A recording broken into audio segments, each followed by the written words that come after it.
అందరికీ నమస్కారం. నేను మీ దేవి. మిసెస్ రాక్ స్టార్ 5వ భాగం. రచయిత పరిమి లలిత గారు. ముహూర్తం రేపనగా మాన్వితకేదో తెలియని భయంగా, బాధగా అనిపించసాగింది. కానీ అవేమీ బయట కనిపించనివ్వలేదు. ఇక రాణి అపనంగా డబ్బొస్తుంది అనేసరికి ఆనందం పట్టలేకపోతోంది. ఈ వారంలో మౌన్విత తల్లిదండ్రులను హాస్పిటల్లో చూపించి ఆపరేషన్ సంగతి కూడా మాట్లాడేసింది జాహ్నవి. ఇక రాకేష్ను, మౌన్వితను పెళ్లికొడుకు పెళ్లికూతురుగా ముస్తాబు చేశారు. మౌన్విత స్టిక్ సాయంతో నడవసాగింది. ముహూర్త సమయం వచ్చేసింది. రాకేష్ పెళ్లి బట్టల్లో మెరిసిపోతున్నాడు పెళ్లికొడుకుగా. కానీ అతని మొహంలో ద్వేషం, కోపం తప్ప ఏ ఫీలింగ్స్ లేవు. ఇంకా పెళ్లికూతురుగా మెరూన్ కలర్ శారీకి గోల్డ్ డిజైన్ ఉన్న అంచు ఉన్న శారీలో మెరిసిపోతున్న మౌన్విత మొహంలో కూడా పెళ్లి కల లేదు. పెళ్లికూతురికి ఉండాల్సిన సిగ్గు, బిడియం స్థానంలో బాధ, భయం, దిగులు కనిపిస్తూ ఉన్నాయి. వారి మొహంలో కనిపిస్తూ ఉన్న భావాలను చూసి కూడా జాహ్నవి పెళ్ళి అయ్యాక ఇద్దరు ఒకరినొకరు దగ్గరవుతారు అని, అర్థం చేసుకుంటారు అని తనకి తను సర్ది చెప్పుకుంది. పచ్చని పందిరి నడుమ వేద మంత్రాల సాక్షిగా అందరి ఆశీస్సులతో మూడు ముళ్ళ బంధంతో ఒక్కటయ్యారు రాకేష్, మౌన్వితలు. పెళ్ళి అయ్యాక మిగిలిన తంతంతా కూడా పూర్తయిన తర్వాత అప్పగింతలు కూడా అయిపోయాయి. ఇక మౌన్వితను తీసుకొని బయలుదేరారు జాహ్నవి వాళ్ళు. మౌన్విత ఏడుస్తూ తన వాళ్ళను హత్తుకుని వారికి వీడ్కోలు చెప్పి కారెక్కింది. చూడు రాఘవ, అమ్మ వాళ్ళు జాగ్రత్త అని చెప్పి రాణితో కూడా చెప్పి కారెక్కింది. కొన్ని గంటలకు కార్ రాకేష్ వాళ్ళ ఇంటి ముందు ఆగింది. జాహ్నవి ఇద్దరినీ కార్ దిగమని చెప్పింది. మౌన్విత, రాకేష్లిద్దరూ కార్ దిగి గుమ్మం వరకు వచ్చాక వాళ్ళను ఆగమని చెప్పి పని వాళ్ళను హారతి తెమ్మని చెప్పేసరికి, ఇప్పుడు హారతి ఎందుకని కాస్త గట్టిగా కోపంగా అనేసరికి అక్కడ అందరూ అవాకై చూస్తూ ఉంటే, ఏంట్రా నూతన దంపతులు ఇంట్లో అడుగు పెట్టేటప్పుడు హారతిచ్చి కుడికాలు లోపలికి పెట్టి రమ్మని అని ఏదో చెప్తూ ఉన్న జాహ్నవిని, ఇనఫ్ మమ్మీ, హారతి వద్దు, కీర్తి వద్దు అని అంటూ గట్టిగా అరిచేసరికి ఆ అరుపుకి మౌన్విత బెదిరిపోయి భయం భయంగా రాకేష్ వైపే చూస్తోంది. బిత్తరపోతూ రాకేష్ అని అరిచింది జాహ్నవి. మమ్మీ, నేను ఈవిడ గారిని ఈ ఇంటి కోడలుగా, నా భార్యగా కాదు ఇక్కడికి తీసుకొచ్చింది అని. ఆ మాటకి అందరూ కూడా నోరెళ్ళబెట్టి ఆశ్చర్యంతో చూస్తూ ఉంటే, ఏయ్ ఏం మాట్లాడుతున్నావురా అని అన్నది జాహ్నవి కోపంగా కొడుకుని. అవును, మరి మరి ఎందుకు ఎందుకు తనను నువ్వు పెళ్లి చేసుకుంటానని చెప్పావు? ఎందుకంటే తనను ఈ ఇంటి పని మనిషిగా తీసుకుని రావాలని, జీవితాంతం ఈ ఇంటి పని మనిషిగా ఇక్కడే మగ్గిపోవాలిది. అలా అంటే అది వస్తుందా? మీరంతా ఊరుకుంటారా? అందుకే పెళ్ళని వలవేశాను. ఇదిగో ఈ పసుపుతాడు కాదు, ఇది నీకు మాత్రమే పసుపుతాడు, కానీ నాకిది పలుపుతాడు. జంతువు కట్టి తాడు కట్టి తీసుకొచ్చినట్లు ఈ పలుపు తాడుని నీ కట్టి దీన్ని లాక్కొచ్చాను. నన్ను అవమానించిన దీన్ని మన ఇంటి పని మనిషిగా మార్చాను. ఇక నుంచి చూపిస్తా నేనంటే ఏంటో అని కోపంగా అంటూ మెడలో ఉన్న దండలు పీకి అవతల పడేసి మౌన్వితకి తనకి వేసి ఉన్న కుంగుముడి కూడా విప్పేసి, విన్నావు కదా అని కోపంగా అందరిని ఉద్దేశించి, చూడండి మీకు తోడుగా ఇంకో పని మనిషి వచ్చిందని. అమ్మా, ఇది ఇక నుంచి మన స్టోర్ రూమ్లో ఉండాలి. అక్కడ తప్ప ఇంకా ఎక్కడా కూడా ఏ రూమ్లో కనిపించినా కూడా నేను అసలు ఊరుకోనని చెప్పి అక్కడి నుంచి విసురుగా వెళ్ళిపోయాడు. ఊహించని ఆ హఠాత్ పరిణామానికి మౌన్విత నిలువెల్లా కృంగిపోతూ రాకేష్ వెళ్ళిన వైపే అలాగే చూస్తూ బాధతో పడిపోతూ ఉంటే, అమ్మా మౌన్వి అని అంటూ తనని పొదవు పట్టుకుంది జాహ్నవి. కానీ అప్పటికే తను స్పృహ తప్పింది మౌన్విత. జాహ్నవి, రే గోవిందం అలా చూస్తారేంట్రా, వచ్చి తనను ఆ సోఫా మీద పడుకోపెట్టండి అని జాహ్నవి అనేసరికి గోవిందం, ప్రసాదంలు ఇద్దరు కూడా మౌన్వితను అక్కడ ఉన్న సోఫాలో పడుకోబెట్టారు. అయ్యో, ఎన్నో ఆశలతో ఇంట్లో కడుగుపెట్టిన కోడలి మనసుని ఇలా బాధపెట్టి ముక్కలయ్యేలా చేశాడేవాడు. ఈ పెళ్లికి నేను తనను ఒప్పించకుండా ఉండాల్సింది. వాడు నిజంగా మౌనిని పెళ్లి చేసుకుంటా అంటే ముందు వెనుక ఆలోచించకుండా వాడు సంతోషంగా ఉంటాడని మౌని మారుస్తుంది, ఇద్దరు ఆనందంగా ఉంటారు అనుకున్నా. కానీ వాడిలా ఇంకా చెప్పలేక ఏడుస్తున్న భార్య భుజం మీ చేయి వేసి, చూడు జాను, జరిగిందేదో జరిగిపోయింది. ఇప్పుడు దాన్ని ఎవరూ మార్చలేరు. నువ్వే కదా అన్నావు మన కోడలు వాడిని దారిలోకి తీసుకొస్తుందని. మరి ఇంక ఎందుకు నీకు ఈ బాధ? కాస్త సమయం పడుతుంది. ఎలా అండి? వాడు వాడు తనను పని మనిషిగా అని అంటూ ఉంటే అని ఏడుస్తూ ఉంది మాట్లాడలేక. పిచ్చిదానా, వాడు పని మనిషి అన్నంత మాత్రాన ఆ అమ్మాయి పని మనిషి అయిపోతుందా? తన మెడలో వాడు కట్టిన పసుపు తాడు ఉండగా ఆ అమ్మాయి ఎందుకు పని మనిషి అవుతుంది? వాళ్ళ మధ్య మూడు ముళ్ళ బంధం కూడా ఉంది. అది ముడిపడిపోయింది ఆ బంధం. వాడు కాదు అంటే కాకుండా పోతుందా? తను మనకి కోడలు, వాడికి భార్య కాకుండా పోతుందా? లేదు కదా. ఆ బంధమే వారిని ఒకటి చేస్తుంది. నువ్వేమీ బాధపడకు. నువ్విప్పుడు ఆలోచించాల్సింది దాన్ని గురించి కాదు. అమ్మాయి స్పృహ లేకుండా అలా పడిపోయి ఉంది. ముందు తనకి ఏమైందో చూడు, అది ముఖ్యం అది ఆలోచించు అని డాక్టర్‌కి ఫోన్ చేశాడు. పైకి వెళ్ళిన రాకేష్ డ్రెస్ చేంజ్ చేసుకొని కిందకొచ్చి మౌన్విత్ వైపు, అక్కడున్న అందరి వైపు కోపంగా చూస్తూ వాట్ ఈస్ దిస్ నాన్‌సెన్స్ ఇప్పుడు ఏమైందని అందరూ ఆవిడ గారి చుట్టూ చేరి ఒక పని మనిషికి ఇంపార్టెంట్ ఇవ్వడం, సేవలు చేయడం అని అంటున్న కొడుకుతో రాకేష్ తనేమి ఇంటి పని మనిషి కాదు, ఈ ఇంటి కోడలు అంది కోపంగా. చూడు మామ్, నేను ఇందాకే చెప్పాను ఏది నాకు రెండోసారి చెప్పే అలవాటు లేదు అని. నీకు తెలుసు ఓకే. ముందు ఆవిడ గారిని అక్కడి నుంచి లెమ్మని చెప్పండి అన్నాడు ఇరిటేట్ అవుతూ. చూడు, నువ్వు లెమ్మనగానే లేచేందుకు అది కాన్షియస్‌లో లేదు. నువ్విచ్చిన షాక్‌కి అని ఇంకా ఏదో అనబోతున్న భార్యను ఆగమని. చూడు నాన్న, తను కాన్షియస్‌లో లేదని మీరు మామ్ చెప్పింది కదా! అందుకే తను స్పృహలోకి వచ్చాక నువ్వు చెప్పిన చోటే తనను ఉండమని చెప్తాం సార్, ఓకేనా? నువ్వు ఆవేశపడకు అని అంటూ తండ్రికి చెప్పేసరికి, ఏయ్ మీకిక్కడేం పని? మీరు చూసుకోవాల్సింది నన్ను, ఆవిడ గారిని కాదు. ఈరోజు ప్రోగ్రామ్స్ ఏంటో చెప్పండి. లెట్స్ గో అని అంటూ విసురుగా అక్కడి నుంచి నడిచి వెళ్ళిపోయాడు రాకేష్. ఎస్ సార్ అని ఆంటీ మా చెల్లి జాగ్రత్త అని చిన్నగా జాహ్నవికి చెప్పి రాకేష్ వెనకాలే వెళ్ళిపోయారు ఆ ఇద్దరు కూడా. వాళ్ళు వెళ్ళాక వాట్ ఈస్ దిస్ మమ్మీ, అన్నయ్య మరీ ఇంత మూర్ఖత్వంగా ఎలా ఉంటాడు అని అన్నది బాధగా. ఇంతలో డాక్టర్ రావడంతో రండి డాక్టర్ అన్నాడు నీలందర్. ఎవరికి ఏమైంది సార్ అని అడిగాడు. తను మా కోడలు మౌన్విత ఉన్నట్టుండి ఎందుకో కళ్ళు తిరిగి పడిపోయింది, ఒకసారి చూడండి అని చెప్పేసరికి డాక్టర్ తనను చూసి ఇంజెక్షన్ చేసి నథింగ్ టు వర్రీ సార్, తను ఏదో కొంచెం షాక్కి గురైంది. ఐ మీన్ షాకింగ్ న్యూస్ ఏదో విన్నట్టుంది బహుశా, అందుకే తనలా అయ్యింది. ఇంజెక్షన్ చేశాను, ఇంకొన్ని నిమిషాల్లో తను కాన్షియస్లోకి వస్తుంది. Don't worry. కాకపోతే తను లేవగానే తనకి ఫస్ట్ ఏదైనా తాగించండి. చాలు ఉంటాను సార్ అని చెప్పి వెళ్ళిపోయాడు డాక్టర్. డాక్టర్ వెళ్ళగానే మౌన్విత స్పృహలోకి వచ్చింది. నిదానంగా కళ్ళు తెరిచి చుట్టూ చూసి లేవబోతూ ఉంటే, ఆగమ్మా, నువ్వు లేవకు తల్లి, పడుకో, బాగా నీరసంగా ఉన్నావు అని అంటూ స్వేదిని వెళ్ళి ఏదైనా జ్యూస్ తీసి తీసుకునిరా అని చెప్పింది జాహ్నవి. సరేమా అని అంటూ వెళ్ళింది స్వేదిని. లేచే ఓపిక కూడా లేక నీరసంగా ఉండేసరికి సోఫాలో అలాగే పడుకుంది జాహ్నవికి. కోడలతో ఏం మాట్లాడాలో, ఎలా తన మొహం కోడలికి చూపించాలో కూడా అర్థం కాక పక్కకి తిప్పేసుకుంది మౌన్విత. అలా పడుకుని ఏంటిది కల, నిజమా? కల అయితే బాగుండు, కానీ లేదు, ఇది కల కాదు, నిజం. నేను ఊహించని, జీర్ణించుకోలేని చేదు నిజం. తట్టుకోలేకపోతున్నాను. ఆయన ప్లాన్ చేసి మరీ నన్ను ఇలా పెళ్లి చేసుకున్నారు.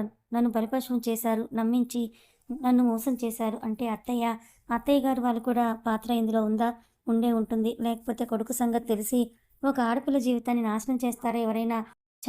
ఈ ఇంట్లో అందరూ మంచివాళ్ళు కాదా ఏంటి? నా జీవితం ఏ మలుపు తిరిగింది? ఇంకా ఎన్ని మలుపులు తిరుగుతుందో. ఆయన చేసింది తప్పు కాబట్టే కదా నేనలా కొట్టింది. ఒక ఆడపిల్లతో అసభ్యంగా ప్రవర్తించడం తప్పే కదా!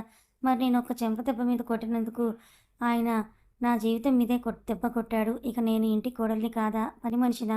3 ముళ్ళు వేసి 7 అడుగులు నడిచి జీవితాంతం తోడు ఉంటా అని చివరికి ఇలా అని రకరకాల ఆలోచనల నడుమ రాకేష్‌తో జరిగింది కూడా తనకి గుర్తుకొస్తూ ఉంటే ఆమె గుండె పిండేసేంత బాధగా ఉంది. ఇప్పుడు అమ్మా, నాన్న అసలు నాకేమీ దిక్కులే తోచట్లేదు, ఏం పాలు పోవట్లేదు అని తను అనుకుంటూ బాధపడుతున్న మౌన్వితని చూసి నీలందర్ ఆ భార్యకి సైగ చేశాడు ఓదార్చమని. ఇంతలో స్వేదిని జ్యూస్ తీసుకొని వచ్చింది. జాహ్నవి జ్యూస్ గ్లాస్ తీసుకొని మౌన్వితతో, లేమా, లేచి కాస్త ఈ జ్యూస్ తాగు తల్లి అని అంటూ అనునయంగా అన్న జాహ్నవి వైపే కోపంగా చూసింది మౌన్విత. అమ్మా మౌన్విత, నువ్వెందుకు అలా నా వైపు చూసావో అర్థమైంది, కానీ నువ్వు అపార్థం చేసుకుంటున్నావు. ఏంటి? నేను అపార్థం చేసుకుంటున్నానా? మీరంతా కలిసి నా జీవితం నాశనం చేశారు, నా మీద పగబట్టి అంటూ ఏడుస్తున్న మౌన్విత వైపు అందరూ బాధగా చూస్తున్నారు. చూడమ్మా, కొత్త కోడలిలా ఏడవడం మంచిది కాదమ్మా అన్నాడు నీలందర్. ఎవరికి, మీకా లేకపోతే నాకా అన్నది రోషంగా. వదిన, నువ్వు మమ్మల్ని అపార్థం చేసుకుంటున్నావు. ఒక్కసారి మేము చెప్పేది విను. వదిన అంటే తల్లి లాంటిదని, తల్లి తర్వాత తల్లి అంటారు.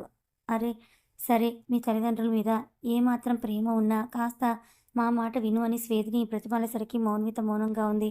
దాంతో జాహ్నవి మౌన్విత భుజం మీద చేవేసి, చూడు తల్లి, ఇప్పుడు నీ మనసులో ఎన్నో అర్థం కాని ప్రశ్నలు, ఆలోచనలు, సందేహాలు మెదులుతూ ఉన్నాయి. వాటిలో ముఖ్యంగా మా గురించి అనేసరికి మౌన్విత ఒకసారి అందరి వైపు కూడా చూసి తన తల దించుకుంది. చూడు మౌని, నా కొడుకు నాకు ఫోన్ చేసి అమ్మా నేను ఇలా చేశాను అని విషయం నాకు చెప్పి నేను చేసిన తప్పుని సరిదిద్దుకోవాలి. అందుకే నేను తనను పెళ్లి చేసుకుంటాను. అయినా అదీ కాక తను తనను చూడగానే నాకు నచ్చేసింది ప్లీజ్ మా అని అంటూ ఎంతో దీనంగా వాడు అడిగేసరికి నిజంగా నిజమే అని అనుకొని నేను నిన్ను ఒప్పించాను. కానీ ఇదంతా వాడి ప్లాన్ అని, మమ్మల్ని వాడి ప్లాన్ అమలుపరచడానికే పావులుగా వాడుకున్నాడని, బొమ్మలు చేసి ఆడించాడని ఇప్పుడే తెలిసింది. ఇన్నాళ్ళు వాడు మారతాడని ఎంతో ఎదురు చూశాను. వాడు నిన్ను ప్రేమించాను, పెళ్లి చేసుకుంటానని చెప్పినప్పుడు నీ జంటను చూసి ఎంతగా ఆనందపడ్డామో, ఇప్పుడు వాడు ఇలా చేసేసరికి నీ ముందు తలెత్తలేకపోతున్నాం. చూడు మౌని, వాడిలా చేస్తాడని కల్లో కూడా అనుకోలేదు. వాడి మోసం తెలియక వాడి మాటలు నమ్మి నిన్ను వాడికిచ్చి పెళ్లి చేసి నీ గొంతు కోసాం. మమ్మల్ని క్షమించమ్మా. కానీ వాడు చాలా మంచివాడమ్మా. వాడికి కాస్త కోపం, గర్వం ఉన్నాయి. కానీ చెడు వ్యసనాలు, అలాగే అమ్మాయిలతో తిరిగే అలవాటు లేదు. కానీ ఎలా అలవాటైందో మాకు తెలీదు. వాడు చెప్పగానే నిన్ను చూడగానే వాడికి తగ్గదానివని, వాడిని మార్చుకునే సహనం, ఓపిక, అణకువ గలదానివని అనిపించింది. అందుకే వాడు చెప్పగానే మేము ఒప్పుకున్నాము. మీ జంట చిలక గోరింకల్లా ఎంతో అన్యోన్యంగా ముచ్చటగా ఉంది అని. కానీ ఆ ముచ్చట కాస్త అంటూ ఇక ఏం మాట్లాడలేక మౌనంగా ఉంది మౌనిత. జాహ్నవి మౌనిత కళ్ళు తుడిచి చూడమ్మా, ఇక నుండి నా కొడుకును నీ చేతుల్లో పెడుతున్నా. ఏం చేస్తావో, ఎలా వాడిని మారుస్తావో నీ ఇష్టం తల్లి అన్నది అత్తయ్య. మిమ్మల్ని అందరిని అపార్థం చేసుకున్నందుకు నన్ను మన్నించండి. కానీ ఇప్పుడు నా మనసు ఆలోచన ఏది నా అధీనంలో లేదు. మీరు నేను ఉండాల్సిన చోటు చూపిస్తే వెళ్తానని లేచింది. స్టిక్ సాయంతో జాహ్నవి ఏమీ మాట్లాడలేక కూతురు వంక చుట్టంతో రా వదిన అంటూ తనను తీసుకెళ్ళింది. దిగాలుగా ఉన్న భార్యను చూసి చూడు జాను, ఎందుకా దిగులు? తన మనసు పెళ్లి పేరుతో గాయపడేలా చేశాడు వాడు. కానీ అదంతా వదిలేసి ఇవన్నీ మార్చు. అది ఇది అంటే తనకి ఎలా ఉంటుంది? తను మనసుకైన గాయం మాను పడితే ఆటోమేటిక్‌గా తనకి అర్థమవుతుంది తనేం చెయ్యాలి అనేది. ఇప్పుడు నువ్వు తనకిచ్చిన మాట నిలబెట్టుకో. అలాగే మన వియ్యంకులుకిచ్చిన మాట కూడా నిలబెట్టుకో అని అనేసరికి జాహ్నవి సరేనండి అని అంటూ ఎవరికో ఫోన్ చేసి మాట్లాడిన తర్వాత, ఏవండీ ముందు అన్నయ్య వాళ్ళకి ట్రీట్మెంట్ చేయించుదాం అనుకున్నాం కదా! అది తర్వాత మన కోడలి విషయం చూద్దాం అని అంది జాహ్నవి. ఈలోపు తన మనసు కూడా కాస్త కుదుట పడుతుంది అని భర్తతో అనేసరికి అని అంటూ భార్య మాటలకు తల ఊపి తన మనసు కుదుట పడుతుందా? వాడు రేపటి నుంచి తనని ఇంకెంతగా టార్చర్ పెడతాడో ఏంటో అని అనుకున్నాడు ఆయన తన మనసులోనే. స్వేదిని తన వదినకి స్టోర్ రూమ్ చూపించి, వదిన అన్నయ్య అలాగే అంటాడు. నువ్వు ఇక్కడ వద్దొదిన, నువ్వు నా రూమ్‌లో ఉందువు గానీ, లేదంటే చాలా రూమ్స్ ఉన్నాయి ఇంకా. వాటిలో నీకు నచ్చిన రూమ్‌లో ఉండు. అంతేకాని ఇలా చెత్త సామాను పడేసే రూమ్‌లో ఉండటం ఏంటొదినా అని అన్నది బాధగా. మౌన్విత మీ అన్న నన్ను చెత్తగానే భావిస్తున్నాడు. నువ్వు ఇంటి కోడలివి వదిన. ఇది నీ ఇల్లు. అది మీ అన్న అనుకోవట్లేదు. నన్ను కోడలుగా తీసుకొచ్చిన పని మనిషిని చేశాడు స్వేదిని. నాకు ఆర్గ్యుమెంట్ చేసే ఓపిక లేదు ప్లీజ్ అన్నది బయటకి చేయి చూపిస్తూ. ఇట్స్ ఓకే వదిన అని చెప్పి వెళ్ళిపోయింది స్వేదిని. స్వేదిని వెళ్ళాక డోర్ క్లోజ్ చేసుకుని గదంతా ఒకసారి కలిగి చూసింది. గది మొత్తం చిందరవందరగా, నేలంతా దుమ్ము పట్టి సామానుతో నిండి ఉంది. మౌన్విత గది మొత్తం చూసి ఒక మూల కాస్త ప్లేస్ ఉండేసరికి అక్కడే కులబడి ఏడుస్తూ, ఎందుకు నా జీవితం ఇలా అయ్యింది? నేను చేసిన తప్పేంటి? నా మానాన నేను ఉంటుంటే అనుకోకుండా ఎదురొచ్చి ఇలా నా జీవితాన్ని మొక్కలు చేయాల్సిన అవసరం ఏముంది? నాకు ఇష్టం లేకపోయినా అమ్మ వాళ్ళ కోసం ఒప్పుకున్నాను ఈ పెళ్ళిని. కానీ వదిన వాళ్ళని సరిగ్గా చూస్తుందా? ఇప్పుడు ఎలా ఉన్నారో ఏంటో ఏమో! నా విషయం తెలిస్తే వాళ్ళు తట్టుకొని బ్రతకగలరా అని ఆలోచిస్తూ ఏడుస్తూ ఉంది. అలా పగలంతా గడిచింది. మంగమ్మ అంటూ పిలిచాడు జాహ్నవి. హాయ్ వస్తున్నా అమ్మగారు అని అంటూ వచ్చి ఏందమ్మా అని అడిగింది. మంగమ్మ వంట అయిందా? హాయ్ అయిపోయిందమ్మా. మీరొస్తే వడ్డిచ్చేస్తాను. రాకేష్ బాబు వచ్చాడా? హాయ్ వచ్చారమ్మా. ఇప్పుడే వచ్చి తన గదికి పోయినారు. సరే వడ్డించండి. సరే అమ్మాయి గారు బయటకొచ్చిందా అని అడిగింది మౌన్విత గురించి. లేదమ్మా, ఉదయం నుండి బయటికి రానేలేదని చెప్పింది.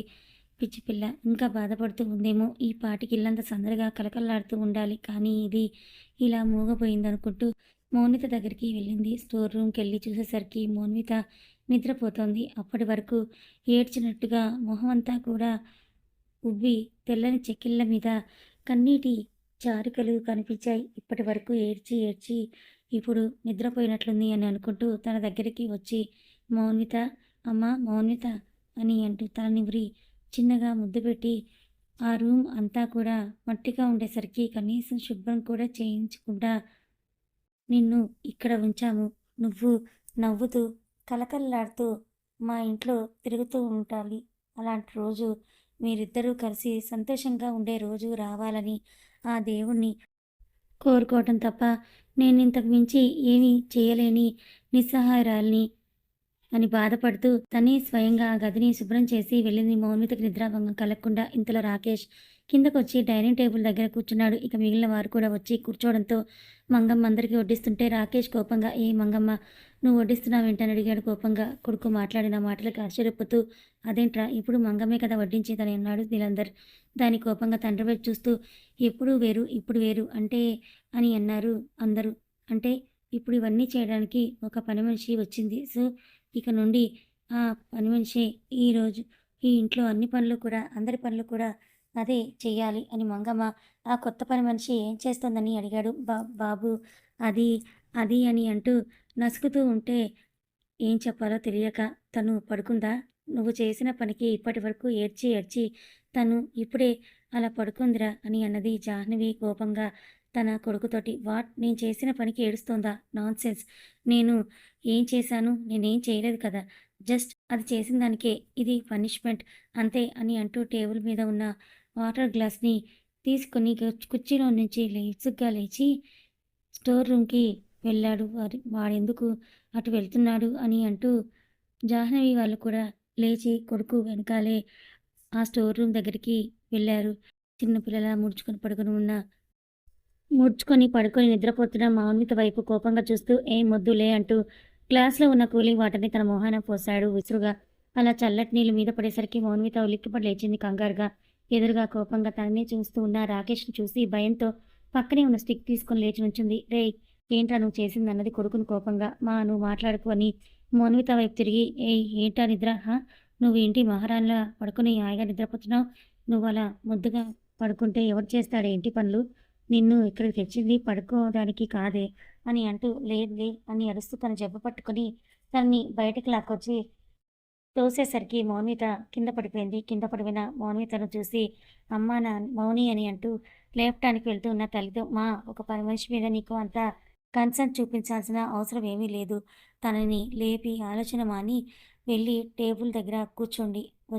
తనే వచ్చి అందరికీ స్వయంగా వడ్డిస్తుంది అని చెప్పాడు. మౌనిత వైపే కోపంగా చూస్తూ కింద పడ్డ మౌని రాకేష్ వైపే బాధగా ఓసారి చూసి అతన్ని ఆంతర్యం అర్థమయ్యి, అత్తయ్య మీరు వెళ్ళండి, నేనొచ్చి మీకు వడ్డిస్తానని చెప్పింది. వాట్? అత్తయ్య కాల్ మీ అమ్మగారు. ఓకే పదండని అక్కడి నుంచి విసురుగా వెళ్ళిపోయాడు. జాహ్నవి వాళ్ళందరూ మౌని వైపే చూస్తూ బాధగా చూస్తూ ఏమీ చేయలేకపోతున్నాం అనుకుంటూ వెళ్ళారు. వాళ్ళు వెళ్ళాక మౌని స్టిక్ సాయంతో పైకి లేచి మెల్లగా నడుచుకుంటూ డైనింగ్ హాల్ వచ్చింది. అందరూ టేబుల్ దగ్గర కూర్చున్నారు. మౌనిత వచ్చి అందరికీ ఒక చేతిలో స్టిక్ పెట్టుకొని నిలబడి మరో చేత్తో అందరికీ వడ్డిస్తోంది. బాధంతా లోపల దిగమింగుకొని తర్వాత అందరూ డిన్నర్ అయ్యాక రాకేష్ మంగమ్మ వైపే చూస్తూ, మంగమ్మ నువ్విక నుండి పనిలోకి రావక్కర్లేదు. అలాగే నీ జీతం నెల తిరిగేసరికి నీ ఇంటికొస్తుందనటంతో మంగమ్మ, బాబు ఏంది అంత మాట అనేసినారు చూడండమ్మా అని అన్నది జాహ్నవి వైపు చూస్తూ. జాహ్నవి కొడుక్కేదో చెప్పబోయేంతలో తల్లికి మాట్లాడే అవకాశం కూడా ఇవ్వకుండా, ఇది నా ఆర్డర్, దట్స్ ఇట్ ఫైనల్ అని అంటూ మరో మాటకి తావు లేకుండా అక్కడి నుంచి వెళ్ళిపోయాడు. జాహ్నవి వాళ్ళు వెళ్తున్న రాకేష్ వైపు చూస్తూ నిట్టూర్చడం తప్ప ఇంకేమీ చేయలేకపోయారు. మంగమ్మ అక్కడ నుండి వెళ్ళిపోయింది. వదినా, నువ్వు కూర్చో, భోజనం చేద్దువు గాని నేను నీకు వడ్డిస్తాను అని అంది మౌనిత. వద్దు స్వేదిని, నాకు ఆకలిగా లేదు అని చెప్పేసి అక్కడి నుంచి వెళ్ళిపోయింది బాధగా. ఇంటికొచ్చిన కోడల్ని బాధ పెడుతూ తను ఉసురు పోసుకుంటున్నామంటూ ఏడుస్తున్న తల్లిని ఓదార్చి గదిలో తీసుకెళ్లిన స్వేదిని ఇంట్లో అడుగుపెట్టిన తొలి రోజే ఇలా ఉంటే ఇక ప్రతిరోజు ఇంకెంత నరకంగా ఉంటుందో తలుచుకుంటూ ఏడుస్తోంది మౌని. ఏది ఎలా ఉన్నా కాలం ఎవరి కోసం ఆగదు. తన పని తను చేసుకుంటూ పోతుంది. సూర్య భగవానుడు ఉదయించాడు. తెల్లవార్లు నిద్రపోకుండా ఏడుస్తూ ఉన్న మౌని తెల్లవారవటంతో అప్పుడే తెల్లారిపోయిందా, కాలానికి కూడా నా మీద జాలి లేదనుకుంటూ లేచి స్టిక్ సాయంతో బయటకొచ్చింది. ముగ్గేద్దామని వచ్చింది. కానీ అప్పటికే జాహ్నవి లేచి వాకిలి తుడిచి కల్లాపు చల్లింది.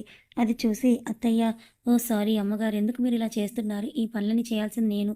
మీరు ఇలా చేస్తున్నారని మీ అబ్బాయి చూస్తే, అమ్మో వద్దు ప్లీజ్ మీరు వెళ్ళండి అని అన్నది మౌని. అమ్మగారు అనేసరికి జాహ్నవి మనసు చిన్నబుచ్చుకుంది. ఏమ్మా అమ్మగారు అని పిలుస్తున్నావు? నిన్న మీ అబ్బాయి ఆర్డర్ కదండి అని అంటూనే ముగ్గు వేసి లోపలికి వస్తే కాఫీ ఇస్తాను అని అంటూ చిన్నగా లోపలికి వెళ్ళిన కోడలి వైపే చూస్తూ తను కూడా లోపలికి వెళ్ళింది జాహ్నవి. ఏమో శ్రీమతి స్ట్రాంగ్ కాఫీ అని అంటూ అరిచి వచ్చి హాల్లో సోఫాలో కూర్చొని పేపర్ని చదువుతూ ఉన్నాడు. అమ్మా నాకు బూస్ట్ అని అంటూ అక్కడి నుంచి బయటకొచ్చింది స్వేదిని. కథ కొనసాగుతుంది. మరి రాకేష్ మౌనితల జీవితం ఏ మలుపు తిరగబోతోంది తెలుసుకోవాలనుకుంటే ఛానల్ని ఫాలో అవ్వండి. కథ నచ్చితే లైక్ చేయండి. Thank you so much.